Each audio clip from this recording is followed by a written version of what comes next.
Go. Welcome back to podcast 314. Sorry it's been so long. 314 podcast. I told you I was going to do it backwards. School has started and that's enough It said. ain't been that long. It's just been a couple weeks. The last one was August the 9th. So it's not that bad. It's been a while. Has it been that long? Yes, it has. August 9th. That's not that long. What are we talking about today as you take your coffee? Blended families. Blended? Mm-hmm. So what about them? Families are blended. It was a topic I thought was obviously pertains to us, but I think it's a topic the more and more I talk to people, it's becoming a more commonality. It's difficult at times, or I don't know if it's difficult now. I mean, In the beginning, it's hard. It was hard. It's you said it right. It's horrible. I didn't say horrible. I heard horrible. Yeah, I might have started the word. I heard it. I heard horrible. It's tough. I mean, when you join two families together and it involves kids, it's very difficult, especially if the other parent is involved in taking care of the kids. Well, I think you have to rewind, because if you're in a relationship or you think you are going to be in a relationship with somebody who has children and you have children, those conversations need to occur before you talk about marriage. Because if you're not on the same page as far as discipline actions, like I'm at school, a discipline action. If you're not on the same page as far as discipline is concerned, or how to raise your children, or your goals are concerned, it's not going to work. Like, you have to be on the same page. What? I was waiting for you to finish the thought. Sorry, I got comfortable. I paused. Well, I think that's good. You're right. You do have to be on the same page. It's difficult, though. What do you do if the other parent does not want to? They're mad or they're jealous. There were some extenuating circumstances that led to the divorce. And Don't marry him. No. You mean after you married? Right. And they don't want to be in. I'm not sharing my kids or responsibility raising my kids with that man or with that woman. And they're not going to be able to say what goes on with my kids. They can't do this. They're not going to be able to do that. I mean, those types of things. Fortunately, we did not run into that situation. Well, okay, I define blended family. I think there's a misconception in different words out there. To me, a blended family is considering husband and wife who are married together now. Mm-hmm. He comes with some kids and she comes with some kids. Mm-hmm. You're blending them together. Yes. Okay. I feel like you're referring to... Well, I think all of it has to co-parenting, which implies the exes being involved. I think that's involved in a blended family because in order to keep peace, you sometimes, again, we've only dealt with headaches a couple of times. Right. You know, it's been different for us. I mean, honestly, people we hear nightmare stories of we have a blended family and we're trying to co-parent with the exes and the kids' parents, and it is a nightmare because, you know, arguments here, arguments there. We haven't had that. Now, getting back, I guess we'll talk about that later, but getting back to what you're talking about. So what do you think is so difficult about you coming with your kids, them coming with their kids? I think from the beginning, you have to deal with the kids themselves. They're sharing attention with other kids, new kids on the block, right? So maybe hanging tough. Oh, okay. Anyway, you're now sharing possessions with, you know, if you come to the marriage with one child and your spouse has two, well, all of a sudden there's 3 kids in the house instead of the one, right? Mm-hmm. And so they're having to share everything from toys to space, beds, food, time. And so I think when we got married, you had 2, I had 2, boop, we blended. And all of a sudden there was 4 kids in the house at one time. Right. And it was like, whoop, we got to share all our attention with everybody. Mm-hmm. And so as a parent, I think you have to make sure you're setting aside time for each child. You're still having to build individual relationships. So They all have to feel important. They all have to feel like their needs are being met. But it all comes back to, I think, the most arguments that occur in a blended family are about discipline. Mm-hmm. And, one might believe in spankings, one might believe in timeout. And making sure that you're on the same page, that this is when we punish with a spanking and this is when we do timeouts, or we're not going to do spankings or whatever. Like, you have to have those conversations and get that established very early. The other thing we've seen very well is the kids playing you against each other. Mm-hmm. And that can happen in a non-blended family. Yes, it does. But my sister and I can talk about that. Hopping back and forth between, right? Mm-hmm. And so Mom says no, but if we go to Dad says yes. Right. And then you go, well, Dad said yes. Yeah, sure. So, hey, my dad said no, but my stepmom might say yes because she wants to be the cool kid. You know what I mean? Like, and so having to be careful that you're on the same page. And, a lot of times I would say, well, what did Dad say? And then just go from there. You have to be careful. Kids are manipulative. Like, we as humans are manipulative by nature. And so you have to be careful. And I don't mean that in a mean way, but they will. They will try to play you and get their way. And you have to be careful and make sure you're on the same page. Yeah, that's so true. It's your turn to talk. Well, no, I think you're right on target. I mean, let's be clear for those that are watching that you were the one that let spank them and be done with it. I was a spanker. Not me. Once or twice. But it kills me today, and I think it killed you too. But I think you gotta be on the same page. Sometimes you gotta grin and bear it. You gotta just, okay, you're right. Mm-hmm. He wants to spank. It is deserving of a whipping on their rear end with a spoon, a lightweight Dollar Tree wooden spoon or something like that, or belts, I guess. I don't know. I mean, it is what it is. Just don't want to hurt the kid, but you want to sting them to the point where they gets their attention. That loud pop scares them, but then you talk to them, But again, that's getting on discipline and things. And it was a struggle. I think that part was a struggle for us. I think. I think there were times where I would be like, okay, I'm going to let you handle your kids. Mm-hmm. And sometimes I would start with handling my kids. Mm-hmm. And then as our relationship developed, we saw, okay, we need to both be involved with all of the kids. Mm-hmm. Because we saw that big separation of playing each other, right? So there were times, though, when I would sit back and let you handle it how you thought it needed to be handled, or vice versa. And then we would have those conversations in private without the kids around and say, hey, this is, what I was thinking. I would have handled it this way. Why did you handle it that way? Tell me why you did it that way. Jeff. Well, sometimes. But you know what I mean? Like, you had to go back and have those conversations later about it and not in front of them. That's the number one thing to me, is you don't have those conversations in front of the kids. Yeah. They got to know that you're on the same page, even if behind doors you may not be for a moment. Right. Well, they'll play you against each other if it comes to that point. And the key factor and the common factor and the reason marriage is split up, and there's so many blended families in our world, is because the spouses don't choose each other first, and they don't get on the same page. They don't go, hey, we're together. This is what we're doing together. We're in blood covenant with one another. We're not going anywhere. The kids need to know that we're going to be fighting for one another first, and then so I think they see you're on the same page. They're like, ain't no reason to go to mom because dad done said yes, or ain't no reason to go to mom or dad because mom done said no, whatever. And that's a tough deal. I mean, blended families come in all shapes, forms, and sizes. You got people that have their grandchildren living with them, and you've got people that have their cousins or they've stepped up for some friends to take care of their children for a spell. I mean, you see it all the time. It comes in different forms, absolutely. Yeah. And so you have to have people bring in and say, hey, I'm legally responsible for this kid. Our names don't match up, but I'm raising this child. I've been raising them for 3 or 4 or 5 years. That's a blended family.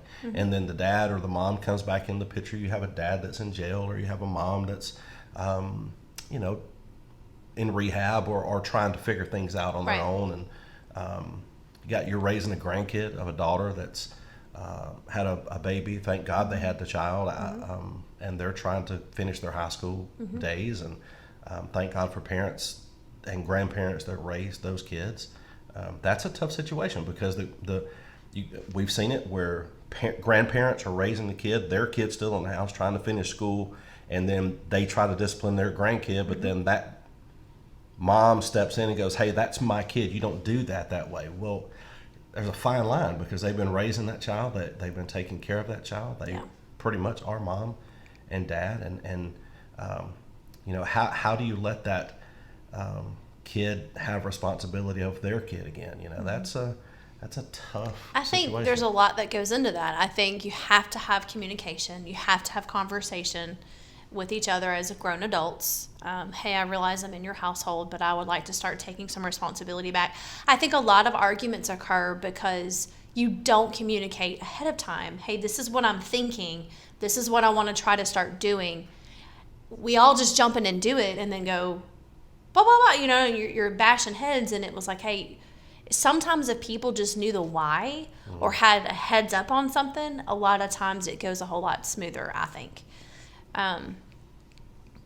And something else too that I thought of when I thought of blended families, everybody is so busy. They're always, especially if you have multiple kids in your family, you're always going here, there, and everywhere. And a lot of times your schedules don't match up so that both of the parents can be at an event.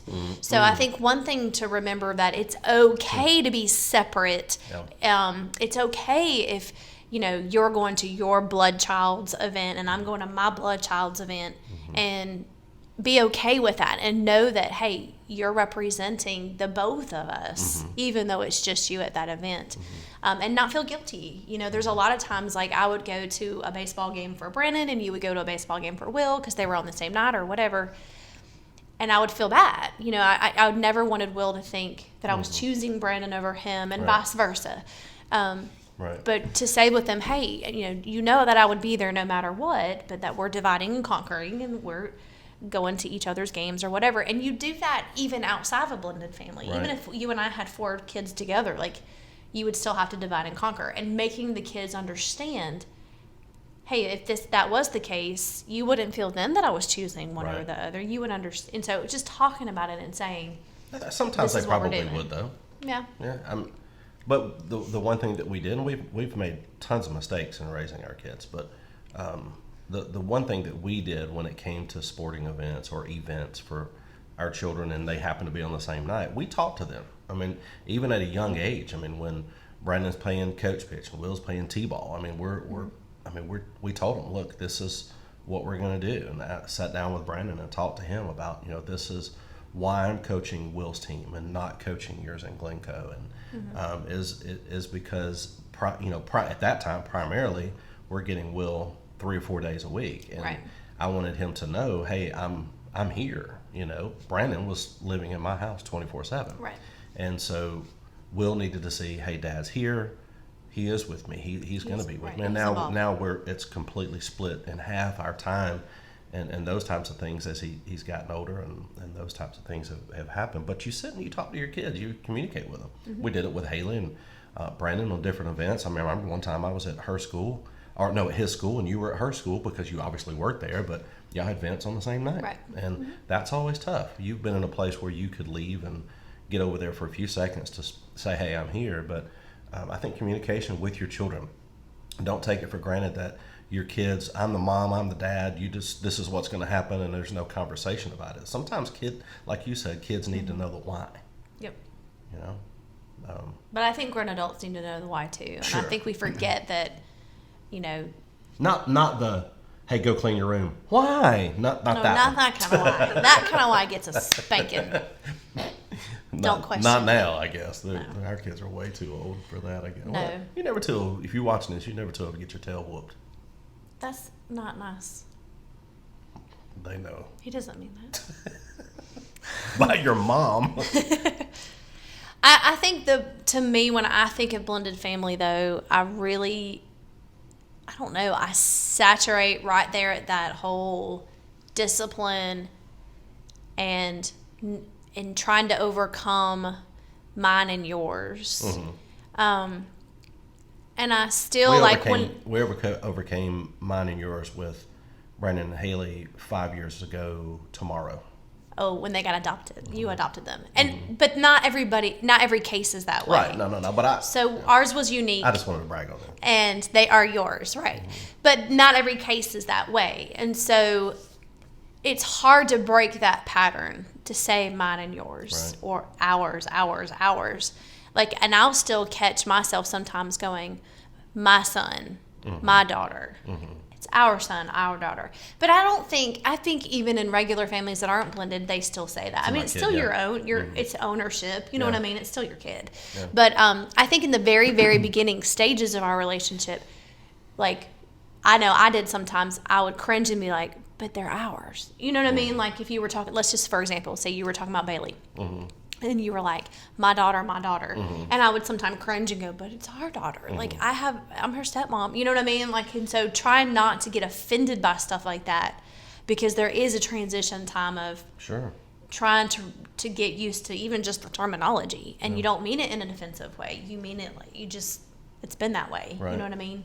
So I think being careful to be guarded and not take everything so offensively, but then later have a conversation. Hey, I know you didn't mean it this way, but it really bothered me that when you talk about her, it's my, and I feel like I've got enough invested now that she's ours, you know, and I don't know, just having conversations like that and stuff like that may not bother you in your blended family, but it did for a while for me. I think it does. I think it does bother people. They may not say it.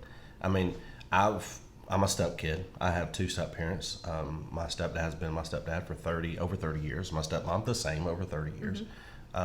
Just until recently has my stepdad identified me as his son. Right. It doesn't mean he didn't raise me as his son. He did, and he loved me like his own kid. But as talking to people, I would hear him, and I would hear him say, Introduce you. This is Sandy's son. Right.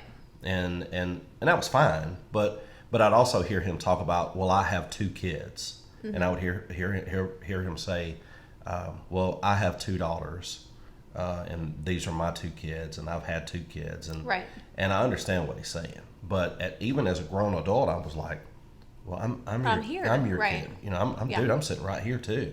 But it was he never said it offensively, but then he wrote me a letter or a card, a birthday card, or a thank you card or something, and he called me his son. So it was real big. And then my stepmom, she's always been pretty careful to call me her son. That's just kind of how she's wired. She's just very, she's possessive. That's my kid. Right. But she, you know, at times would say, you know, I have one daughter. That's all I have. My only daughter. Right. Well, you have a stepdaughter. You have a stepson. But I get it. It's the blood. It's ownership. And blood does run thicker than water. Right. Until you make a choice to really take ownership of those children, of that relationship. And I did with Brandon and Haley. You did with Will and Bailey. And, well, I did in the beginning. I did find myself saying, as a step parent, I found myself saying, if somebody would say, "How many kids do you have?" Well, I have two, and then I have two stepchildren. Yeah. It was like I threw that extra in there, and as the years went on, now when somebody says, "How many kids do you have?" I have 4. Yeah. Now they look at me like, "You have what? You have 4 kids? One of them's 25." 25. Yeah, and so then sometimes I feel the need to explain. Sometimes I don't. I'm like, whatever. Yeah. I have a 25-year-old. But sometimes I do feel the need to say, well, we're a blended family. And sometimes I say it because I want them to know, maybe if like I already know they're a blended family, I'll say it to just build that relationship and go, hey, you know, I'm there too, you know. But there's also one thing that I thought of when you were talking. Man, this may be another podcast, I don't know. But there's the whole discussion on, you know, do your children call you mom or dad?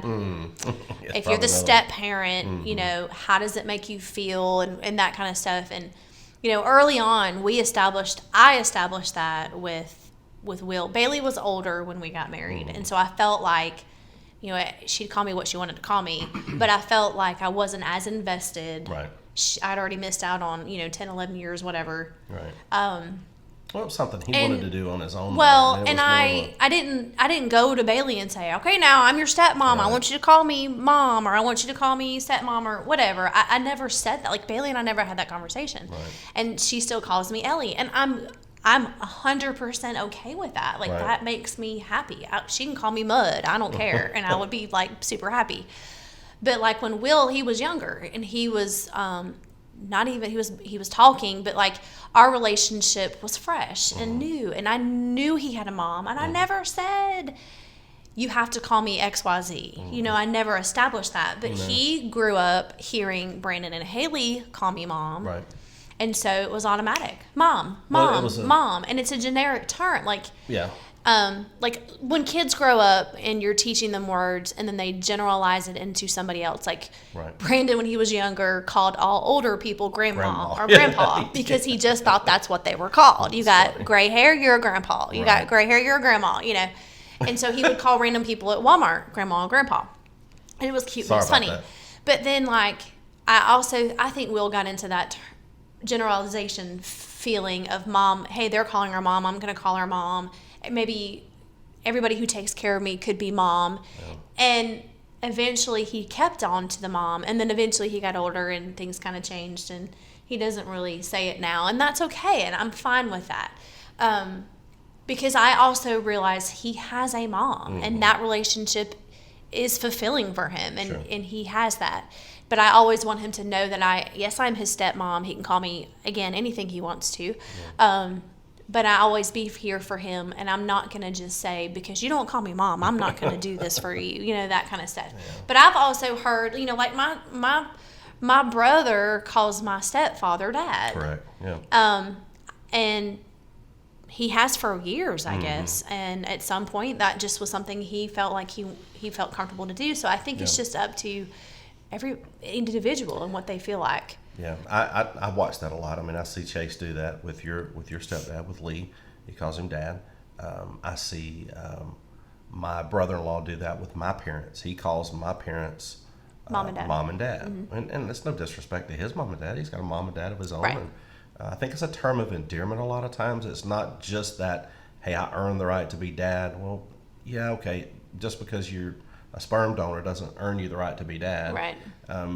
It doesn't. But sorry for the Your father. coarse language. Your father On right, birth certificate, your right. father. Yeah, not anymore. But anyway, Yeah. I think it's important, but also, I mean, I had my previous marriage. I had a niece that we helped take care of, or babysit, or whatever, and she was loved. And she turned to me one day in church. She was like, I don't know, 3, and said, "Are you my dad?"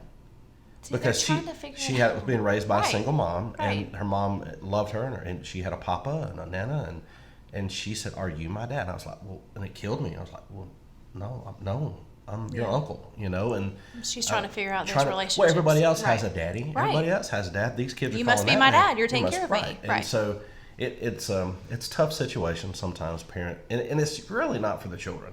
It is for the blended families, the parents Right. or whoever that feels like they're getting left out or whatever that is. But I just think it's That's a tough important that situation. you establish, hey, I don't care what you call me. Like, it's on your terms. I will be here for you no matter what you call me. right. But I just know that's something that tends to come up with blended families. Like, it's like the unspoken, uncomfortable moment of, what do I call you? You know? Yeah. Well, I mean, there are times I'll call Rick dad or Ramona mom, and it just not a whole lot. I mean, now Use it I'm interchangeably, almost yeah. 50 now, so it's different. You know, I guess you say what you got to say. I usually call them by what our kids call them. You know, Meemaw, Pawpaw, Right. Granddaddy, Grandmother. You know, that's what I refer to them as. You know. I do too. But boy, this is a serious podcast. Not a whole lot of laughing going on in this Sorry. one. Thanks for picking I got this nothing one. to joke about. Well, I mean, it's a serious jokes deal. today. I think some. What? I said I don't have any jokes today. Ain't no joker. I'm glad you don't have any jokes. It's a serious thing. I think a lot of people I'm almost done with my coffee. go through it. Anyway. Well, they do go through it, and they are going through it. And then you got people that are living together and they're raising kids, and that's a whole nother story. And if you are doing that, you need to get that right. If you want to be together, and show your kids that It's okay to make commitments. I'm going to make a long-term commitment, and I'm not scared. And I'm going to show my kids that I'm going to be a person of my word, and I'm not Right. going to be scared when things get bad. I mean, we've had bad times. We've had rough times. We've had times where we go, should we go back? Should we be together? Should, those types of Right. things. And that happens in life. But then what do? You make a commitment. The Ephesians chapter 4, verse 2 says, be completely humble and gentle, be patient, bearing with one another in love. Romans 12:12 says, be joyful in hope, patient in affection, faithful in prayer.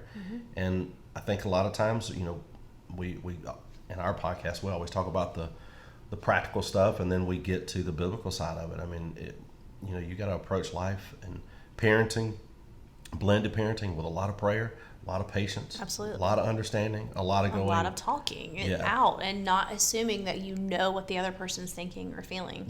Yep. Romans 8:25 says, but if we hope for what we do not yet have, we wait for it patiently. And it'll come. Patience. That's hard. But it'll come if you wait. It does with time. and I pray. think a lot of people, when they get to that, okay, we're married now, or we're blending our kids together, we're moving in, we're figuring all this out. I think you think right then and there, boom, everything's going to be great, but it's just like when you're newly married and don't have kids. Like, it's Right. going to take time. There is a period of getting nested and figuring it all out, and you have to be patient because it will come, but you have to be willing to work through those battles, talk things through, work it out, and know that again, I've said this a million times, you're in it for the long haul. Yeah. So you have to figure out, how are we going to do this? And just problem solve as those things come up. You take it literally one day at a time, one problem at a time, and you figure it out. I think setting yourself and your kids some boundaries. These are some things that we will not tolerate. These are some things that we're going to do as a family. These are some things that we, when, mom and dad say, this is it.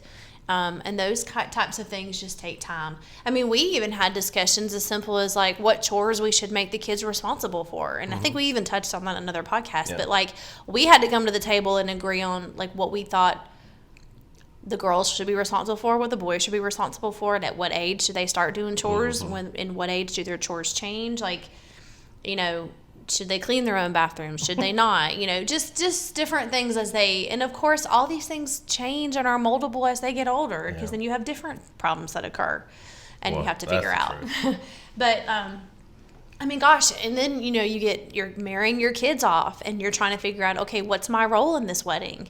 I'm the stepmom, or I'm the stepdad, or whatever your role is. But like, you even have to step back at simple things like that and go, okay, wait a minute, I'm the stepdad. Do I walk her down the aisle? Does her dad walk her down the aisle? Do we do it together? And you know what? You have to be okay with whatever the bride has decided. Maybe she walks herself down the aisle. I don't know. But like, as grown adults, we have to say, you know what? It's about our children. Yeah.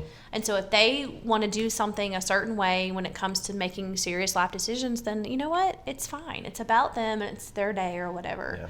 When you're co-parenting and you're blended family and you have the other person, the other party is involved, the exes are involved, you've got to communicate and then draw a line and say, okay, this is how it's going to be for me. Tell me your do's and don'ts. And I'll tell you this, I think it's important that you do it openly. You do it on email or you do it on a text. You don't do it verbally on the phone. That way your spouse can see everything that's going on. That way there's documentation and accountability there. No, you said this. I've even had to go back. I mean, my ex-wife has said, "Oh, you said this a long time ago." And oh, well, did I? And then I go back and look. I did, right. and vice versa, the same thing. And you've dealt with that before when your ex was in the picture and those types of things, and that's tough. But you got to also you got to make plans and let the other kids know you're not going to play me against the other parent at the other house. Right. You're not going to do that. We're gonna come to agreements on that. And parents have got to get to the point, and exes have got to get to the point where they don't use their kids as a tool or a ploy to get back at the other one. Your dad said no. Well, you're in my house. You can do what you want to. You don't have to listen to him. Well, that happens often. that does nothing. But you want to know why depression and anxiety and all that stuff is rampant in our society, and people are confused and don't know which way is up and who to believe and what. It's because they were treated that way with their parents in a blended home, and or not a blended home, but As their a manipulative exes. tool. Yeah. They Well, were and used. here's the thing, like, people see that. Yeah. We're not blinded to that. And so even like in the education field, we see it all the time. Yep. Mom and dad who are divorced tugging and pulling one direction or the other. Well, it's their dad's fault. No, it's their mom's fault. Like, you can't play that game, and you have to be on the same page for the child's sake. Now, if you want to have a disagreement on the outside and you want to go to talk to your pillow or in your closet, whatever, but to their face, and your actions have to match that you and that ex are here for the child and that you're on the same page. Yeah. Figure it out. Figure out a way to agree to disagree or to come to a middle ground, but either way, it's about that child, and I think we always forget that. It's about the child. It is about the child, and if you will keep that in your mind, I think it will kind of solve some problems. Maybe. Yeah, maybe. Depends on what kind of crazy person you're dealing with, I guess. I don't know. I just think a lot of kids come out scarred because when you divorce and enter into a new family, there's so much emotional baggage that is not dealt with. Mm-hmm. When we got together and began to court or date or whatever, I mean, Bailey was 10, mm-hmm. and William was a year old, mm-hmm. and then Haley was a year old or 2 years old, and Brandon was 4, and mm-hmm. so it was a crazy dynamic. Bailey's a preteen, so she hears and understands, right. and so we made it a point. You made it a point. I'm not gonna talk about her mom in front of her. I'm not gonna do that. Of course, the other kids were so young. There was no. You don't have to worry about that. So but even now, if they're older, now when they're older, if I disagree with a decision that their mom has made, I keep it to myself. I might tell you, mm-hmm. In the bathroom or something behind closed doors. But like I've never would to their face say, mm-hmm. I can't believe your mom said that or did that, or you know what I mean? Like that's just not. And you may on the other not my hand, place. No, but you may have on the other end, you may be on the receiving end of that. You may be the spouse that is constantly being berated mm-hmm. and verbally accosted behind your back in front of the kid when they're with their other parent. Right. And then, and that has happened to both of us, or with the other grandparents and those types of things. It's a big no-no. It's called slander. It's a very difficult thing to deal with. But don't do it. What we try to do, we're trying to stay out, keep it clean. But what we have to do is go, well, I hear what you're saying, but there's a whole lot more that's going on than that or this. And so I think it is keep it clean. And the kids are more important than your feelings and getting back at somebody like that. Right. And we're so far removed from that now. I mean, we're 14 years removed from that. So we don't deal with that. Getting back to the blended family real quick, I don't even address it when people. We had people Sunday at the church and was introducing my family and our family, and I don't feel the need. It's none of their business. I don't feel the need to say this is Ellie's stepdaughter and stepson, and these are all 4 of my kids. Right. I don't. It's none of their business. And I think you claim ownership. Why do we feel like we have to go around and explaining things all the time? I don't know. I think it's crazy. But you're right. As a society, we do. I don't know. I guess it goes either way. Sometimes I'm like, I don't have to explain this to you. And other times I do feel like I have to explain. Yeah. I guess it depends on the situation. Yeah. I don't know. I'm at the point. But I think we're so busy typing everything out on a screen for social media that we do it with our mouths. Well, we live in such a day where everybody thinks they know everybody's business anyway, and they may do it. They very well do it, but. Or you're ready, like you think you're going to be judged automatically, so you say, well, let me go ahead up front and just say all this stuff. You know what I mean? And then you have no space to say anything because you know the right information. But yet in reality, we shouldn't have to do that. I want them to judge. I'm so over idiots. I just want them to judge. So I don't ever say anything. I think blended families are a very tough subject. They're a sore subject in some cases. There are a lot of dads and moms too, but especially a lot of dads that, unlike us, we're blessed. But there's a lot of dads that are just every other weekend warriors. Yeah. And they feel like they have no part in their kids' lives. Don't be that way. Yep. Don't be that way. You fight if you're a good person and you're a good dad. You fight for joint custody where you see that kid. You share responsibilities. Yes, Or more time. You may already have more joint. Time. More time. I mean, my gosh, fight for more time. And if you can't do it through understanding and just without going through the legal jargon and doing all that stuff, then you go back to court and you figure it out. And you and thank God we did not have to do that situation on my end. And is we figured it out, all three of us together somehow and through correspondence. And okay, all right, fine. This is what I settled for. Right. And we're good. Will comes every Wednesday, and then and every other Wednesday, Thursday, Friday, Saturday, Sunday, Monday. I mean, it just works out a good way, or Wednesday and Thursday, whatever. Mondays. It just works out good. But you dads you gotta fight for that. And if you're a mom that is roles are reversed, you fight for that because your kids are important. And if you are a blended family, then you've got to find a way to be cohesive as step parents and parenting, or whoever's kid you're raising. Make sure that you understand it's about the kid until they leave the house. I mean, you're literally setting them up for success or failure. And most parents, if you look at your relationship with their spouse or the spouse, you can look at your kids and go, I expect pretty good things from my kids' relationships. We did a pretty good job. Even if you failed, you can pick up the pieces and right the ship, right the course. If you ain't dead, you ain't done. I know that's right. That's what you say, right? Well, somebody says it. I say it sometimes, I guess. They probably heard I say it. It's just never too late. If you need to fix a relationship or want that relationship to be more or better than what it is now or was, it's never too late. And it just starts with conversation. I feel like some people are screaming at the screen, well, my relationship raising my ex-kids or my step-kids was terrible. And I think if we sit back and evaluate it, I think we'll realize why it was not a good experience. Right.